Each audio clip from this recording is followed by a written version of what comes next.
₹20ની પાણીપુરીમાં લારીવાળાએ 2 પાણીપુરી ઓછી આપતા મહિલા રોડ વચ્ચે બેસી ગઈ.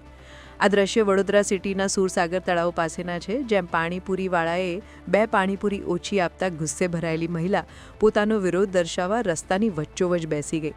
મહિલાની માંગ હતી કે પોલીસ આવીને આ પાણીપુરીવાળાની લારી બંધ કરાવે.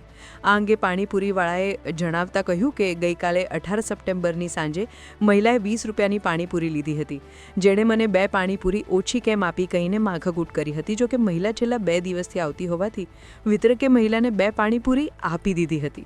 છતાં મહિલાએ ઝઘડો કર્યો અને રોડ વચ્ચે બેસી ગઈ હતી. મહિલાને રોડ વચ્ચે બેસેલી જોઈને લોકોમાં કુતૂહલ સર્જાયું હતું અને રોડ પર લોકોના ટોળા વળી ગયા હતા. મહિલા લારી હટાવવા જીદે ચડી હતી અને કોઈની વાત માનવા તૈયાર નહોતી. જોકે ઘટનાની જાણ થતાં જ પોલીસ ત્યાં પહોંચી મહિલાને સમજાવી પોલીસ મથકે લઈ આવી હતી અને મહિલાનું કાઉન્સેલિંગ કરી તેના ઘરે રવાના કરી હતી. ત્યારે આ ઘટનાનો વિડીયો હાલ સોશિયલ મીડિયામાં વાયરલ થઈ રહ્યો છે.